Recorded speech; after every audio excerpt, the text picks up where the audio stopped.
ఏం చెప్పాలి, మీరు ఏం నేర్చుకోవాలి, ఎట్లా చదవాలి, ఎలాంటి విషయాలు మనం నేర్చుకోవాలనే విషయాన్ని మనకి మస్తాన్ రావు గారు ఈ వెన్నెల విశ్వమానవ సంక్షేమ సంఘం అధ్యక్షుల వారు ఫస్ట్ మన ఉద్దేశించి మాట్లాడారు. తర్వాత నేను మీతో చాలా విషయాల తర్వాత నేను మాట్లాడతాను, సరేనా? Okay sir. విశ్వమానవ సంక్షేమ సంఘం మస్తాన్ రావు గారు మాట్లాడుతారు మన ఉద్దేశించి. పిల్లలు, మీ అందరికీ నా ఆశీస్సులు. ఆశీస్సులు అంటే తెలుసా? బ్లెస్సింగ్స్. ఓకే, కూర్చోన్నా. నువ్వేం చదువుతాను తల్లి? అబ్బా, నువ్వమ్మా పాప? ఇంకా రా. నువ్వు పాప? 6th. నువ్వు 10th వాళ్ళు ఒకరే ఉన్నారు. 9th వాళ్ళు ఎవరున్నారు? 9th ఉన్నారు. 8th వాళ్ళు? వెరీ గుడ్, బాగుందిరా నాయన. ఈ సంతోషంగా ఉంది చూసేసంటారు, ఎందుకంటే 10th వరకు ఉన్నారు. బాగున్నారు, చాలా ఆనందం. పిల్లలు, మేము 2 తెలుగు రాష్ట్రాల్లో అంటే ఆంధ్రప్రదేశ్, ఇక్కడ తెలంగాణలో ఇటువంటి ట్యూషన్ సెంటర్లు స్టార్ట్ చేశాం. కొన్ని బాలోత్సవము వాళ్ళతోటి కలిసి వైజాగ్ చిల్డ్రన్ క్లబ్ అని వైజాగ్లో, జన విజ్ఞాన వేదిక, వీళ్ళందరితో కలిసి మేము కూడా ఈ ట్యూషన్ సెంటర్స్ స్టార్ట్ చేశాం. ఈ ట్యూషన్ సెంటర్స్ యొక్క ప్రధాన ఉద్దేశము చదువు ఒకటే కాదు. చదువు అందరూ ఎక్కడికి పోయినా కూడా ట్యూషన్లు చెప్తారు, ఏవైనా నేర్చుకుంటుంటారు. చదువుతోటి మనము ఉన్నతమైన పౌరులుగా, మంచి వ్యక్తులుగా తయారు కావడానికి ఏమి కావాలో అది నేర్పించాలనేది మా భావన. అంటే ఉన్నతమైన పౌరులు ప్రపంచంలో కూడా ప్రపంచంలో అన్ని దేశాల కంటే కూడా మన భారతదేశం ప్రజలు చాలా మంచివాళ్ళు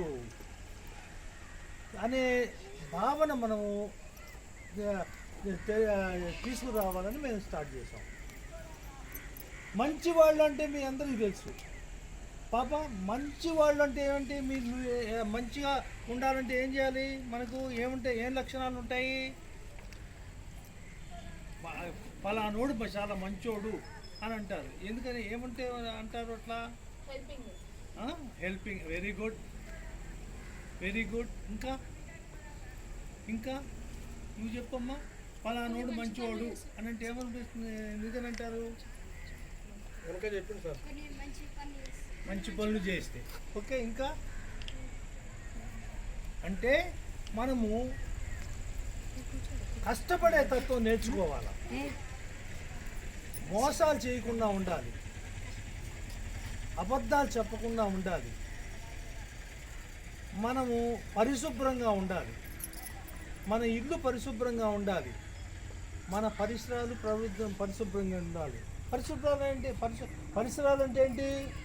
మన వీధి, మన ఇంటి ముందు ఉండే వీధి, మన ఊరు, ఇవన్నీ పరిశుభ్రంగా ఉండాలి. తర్వాత పోతే మనము బాగా మొక్కలు నాటితే ఏమైంది?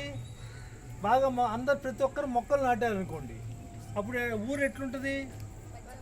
చాలా బాగుంటుంది, పచ్చదనంగా ఉంటుంది. పచ్చదనం ఉంటే మనకు ఆక్సిజన్ వస్తుంది. మొక్కలు ఏం చేస్తాయి?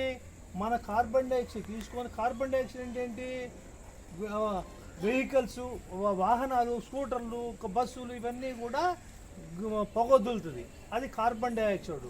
అట్లాగే బొగ్గులతోటి ఏమైనా చేసినా కార్బన్ డైఆక్సైడ్, అవన్నీ మొక్కలు ఏం తీసుకుంటాయి? కార్బన్ డైఆక్సైడ్ తీసుకొని మనిషి బతకటానికి ఆక్సిజన్ కావాలి. ఆ ఆక్సిజన్ని మనకు రిలీజ్ చేస్తుంటుంది. అంటే దాని అర్థం ఏమని? మనము ఎంత ఎక్కువగా మొక్కలు నాటుతామో అంత ఆక్సిజన్ మనకు వస్తుంది. అంటే మనం